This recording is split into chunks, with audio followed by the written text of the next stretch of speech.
Hey guys, welcome back to another video. Today I'll be doing a SQL injection attack, and essentially, if we go to this URL here, I think it's port 80, SQL Labs. Essentially, this is a practice environment where we can practice our attacks for SQL injections. Actually, I don't even know why it's not working. It should be localhost. I'm just going to check. So it's not it's not a shared address. So what I'm gonna do is just do if down and then if up again. This is just sorry. This is just configuring my network manager again, reconfiguring it. And now if I do this, you can see now I've switched to my my desktop IP address. Okay, I'm gonna leave that there. I'm just gonna clear it out. And now I believe that if we do this, it should load the page, maybe? Because since it's localhost, because I'm sharing it. I actually don't know what port it's on. It might be port 8080, maybe? No? Okay. So I think that what I might do here is I'm going to go to network adapter, I'm going to bridge the connection. And then, obviously I'm recording this. If I go here, I've actually got it set up right here, the SQL Labs, but what was I going to do now? Oh yeah, so if I open up command prompt, so it's 170, that's my IP address. So if I do 192.168.1.170 slash SQL Labs, there we go. So everything's already set up. Okay, so this is how it works. So I already set this up. So we're going to do injections, so basic injections basically. Okay, I don't know why I did that. I'll do stack injections, I don't know. Okay, maybe I need to set it up again, I don't know. Okay, it already exists. Alright, so if we go to advanced, we go to basic. Okay, I guess not. Challenges, basic injection. Why is it doing that now? How do I get to stacked injections, basic injections? Page 1, basic. Oh, here, sorry. I had to scroll down. Okay, so we're going to do one of these, I guess. This one. Alright, so. Okay, what is this? I actually haven't done this yet. So please input the ID as a parameter with the numeric value. Okay. ID is equal to 1.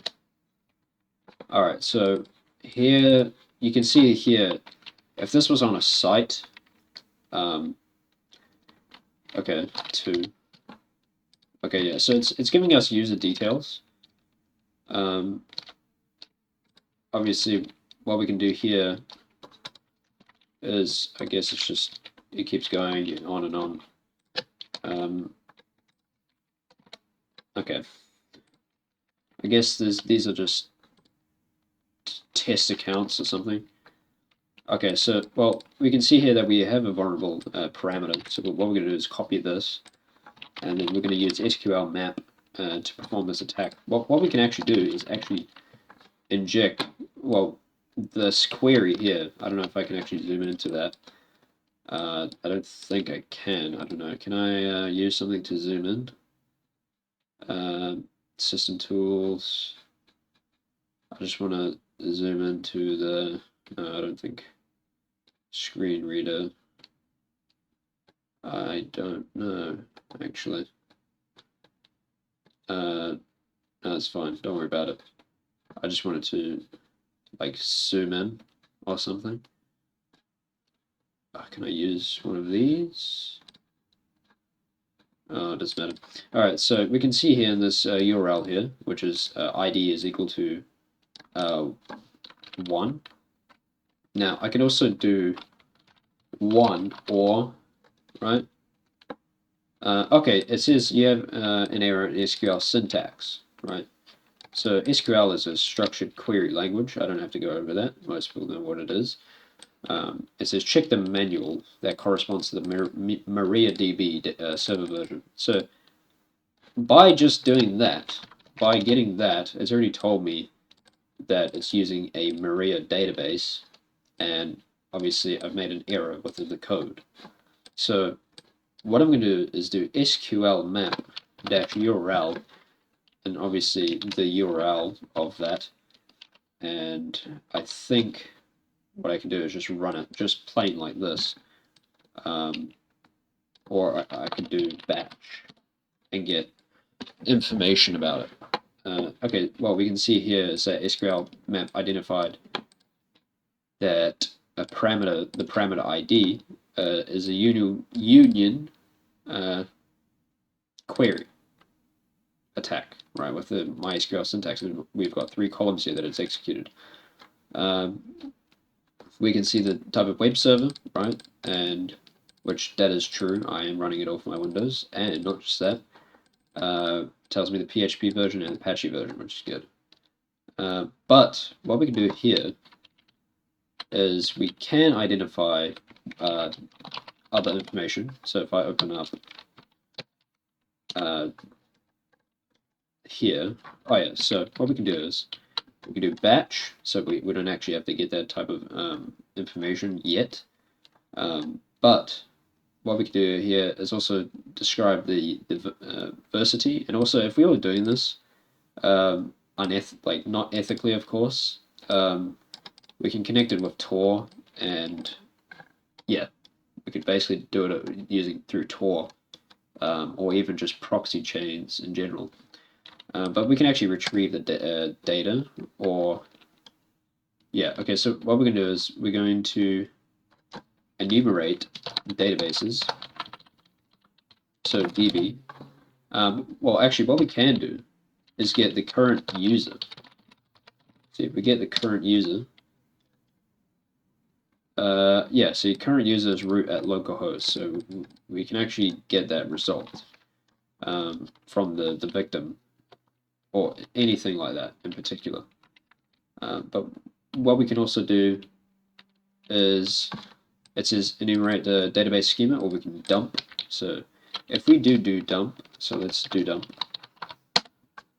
There we go. Okay, there we go. Now we got a lot of information here. So we've dumped everything, and it's injected queries to get us information.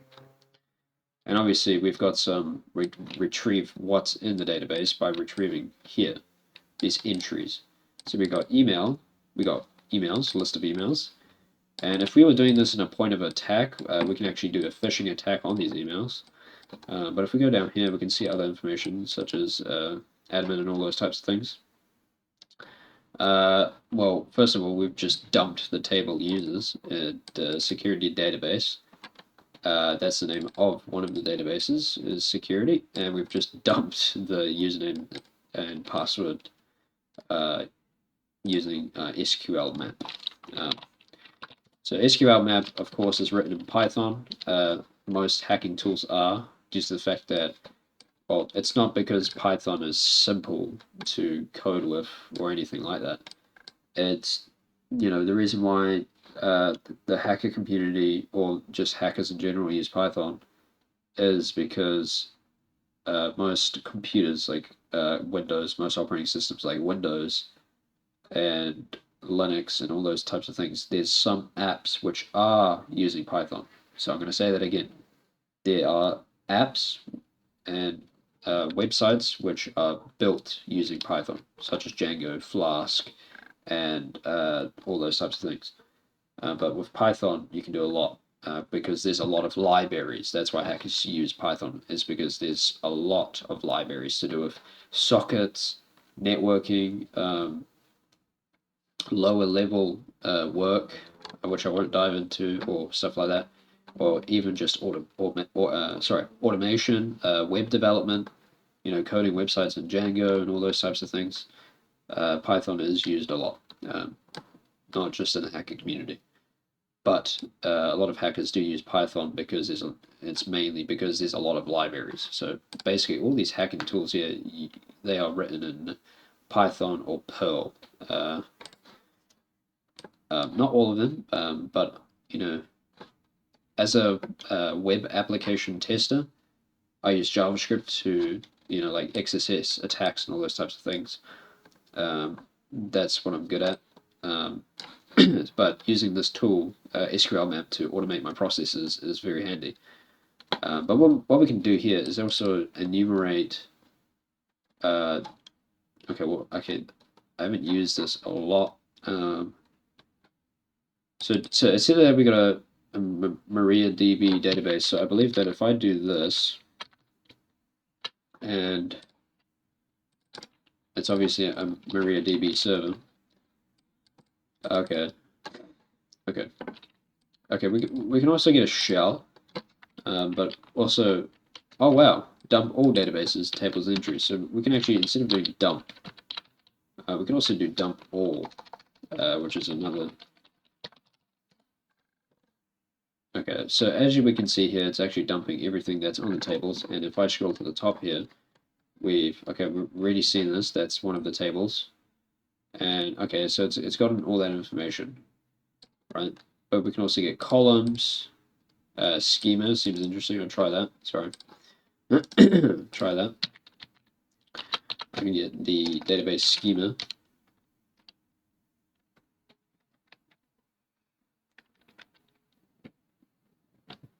And as we can see here, we've retrieved multiple databases here. So we've got urgents. We've got what else? We've even got IP addresses. So I believe if I do this schema, what was that? I